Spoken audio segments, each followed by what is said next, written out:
好，大家好啊！今日就嚟咗鴨脷洲一個住宅單位，咁咧就試一試佢哋嗰啲去水喉啊，或者地台有冇漏水咁嘅情況。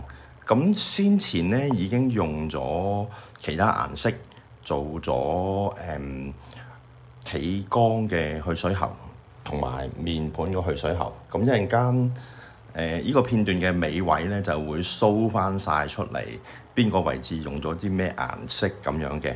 咁而家咧就叫做最後階段咧，即係叫意思即係話測試嘅首部分。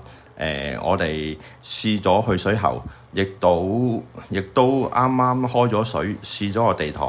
咁而家咧試完個地啲水咧就擲佢2至3個鐘度啦嚇。如果太耐嘅話咧，啲顏色嗰啲色素咧就會食咗落去啲磚啊，或者係啲掃口位咧就驚難清理啲啊嚇。咁所以2、3個鐘頭都比較足夠噶啦。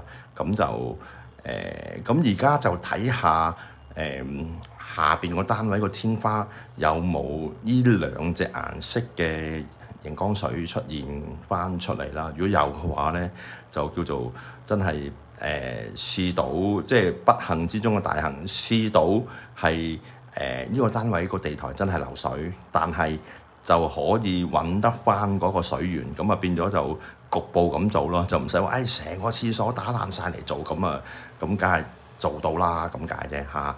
咁就2、3個鐘頭之後，我都會再翻嚟多一次嘅，咁就可以俾大家睇睇當時嘅情況。好，唔該晒大家，拜拜。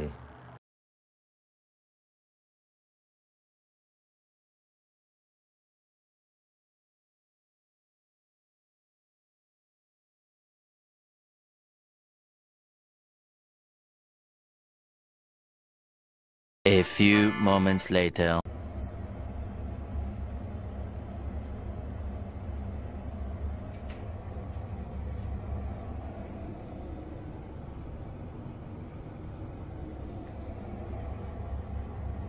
One day later.